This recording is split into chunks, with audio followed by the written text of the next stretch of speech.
memang sebenarnya sih awal terjerat hutang nggak ada niatan berhutang ya by the way, tapi memang at that time gue kerja di kantor yang notabene-nya sistem reimbursement-nya gila-gilaan. Gue nalahin ini, gue nalahin itu, terus ada kebutuhan wifi tiba-tiba gue juga yang nalangin, and then to the point like, loh kok budgetku untuk living cost sehari-hari gak ada. Akhirnya kayak, you know what, bulan ini pinjol dulu deh, nanti bulan depan insya Allah tutup. Tapi ternyata reimbursement-nya turunnya lama, ada yang gak turun juga. And then gongnya itu 2025 gue kehilangan kerjaan tuh sampai 2 kali. Yang pertama kali karena gue dipaksa resign, yang kedua kalinya karena kena layoff, usual tech stuff lah. Dan di situ tuh mulai kayak putus asanya ada, terus kayak tagihan yang jadi numpuk, akhirnya kayak kali lubang, tutup lubang, terus misalnya tuh selama 3 bulan. Jadilah yang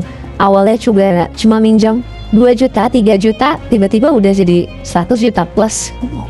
Oke, jadi memang ini unexpected aja ya, maksudnya karena memang daily needs aja dan kebutuhan kantor, jadinya memang harus ngambil pinjol sebagai ibaratnya solusi awalnya gitu ya, tapi ternyata itu malah jebakan ya. Yes, I do agree. Karena nobody wants to be in a that situation, dan gak ada yang mau sampai di situasi kayak lo harus ngutang untuk support hidup lo sendiri. Tapi ya gimana, at that time kalau gue say no, I might get fired or the project might not get started. Tapi if I say yes, I'm putting myself at a risk. Terus aku juga kehilangan beberapa aset, kayak gak ngasih aku harus aku jual untuk nutup tagihan. Aku juga harus menjual beberapa kalung aku, ngegade kalung aku yang aku sayang banget, itu juga kejual juga. Terus kalau boleh tahu nih Kak Rati, udah berapa lama sih sebenarnya berkutat sama masalah utang sampai akhirnya nemuin titik terang untuk bisa bebas dari utang itu sendiri? Jujur ya, aku tuh sebenarnya udah kena pinjol tuh dari 2023 akhir. Yang awalnya yang tagihannya kecil, yang masih manageable lah. Yang terikat aku yang gongnya tahun 2025. Tahun 2025 tuh akhirnya aku kayak desperate banget, kayak no, ini udah gak manageable banget, budgeting gue juga hancur total. Akhirnya aku tuh coba cari solusi. I could not ask for money dari orang tua atau dari keluarga atau dari kerabat juga, karena menurutku kayak this is a mess that I made, I have to solve it on my own. Terus maybe it's God's way of straighten things out on its own, that tiba-tiba ketemulah Flynn.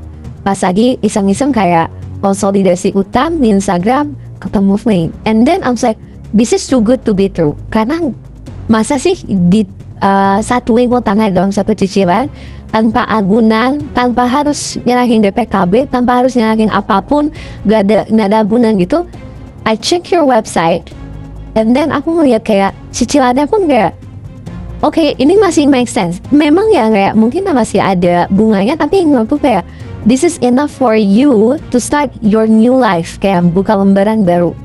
Tapi kalau aku boleh tahu nih, apa sih sebenarnya yang diharapin Kak Rati nih ketika udah ikut program bersama Flynn? Aku tuh waktu awal Flynn, harapan aku tuh literally yang penting aku punya uang untuk living cost. Whatever I need to do to be able to live on my own lagi. Sampai jadi setelah aku proses, ternyata cicilan aku tuh bisa sampai bahkan lebih dari setengahnya, kepotongnya jauh lebih. Yang awalnya cicilan bulanan aku 30 juta something, jadi cuma 8 juta something. That is quite a lot of gap. Jadi ekspektasi aku yaudah, I can start my own portfolio lagi. Aku bisa mulai nabung, bisa ngumpulin dana darurat lagi. Kalau misalnya ternyata aku butuh beli aset lagi kayak tabungan emas, logam mulia dan kawan-kawan, harapan aku kayak ya udah, yang penting bisa selalu ditakdirkan ya. Oke, thank you so much Kak Rati atas sharing-sharingnya nih ke teman-teman Flynn semua. Hopefully setelah ini financial Kak Rati juga bisa segera pulih dan bisa muncul yang namanya financial stable sampai akhirnya mungkin punya dana darurat dan lain-lain. Amin. Oke, thank you so much ya Kak Rati atas waktunya.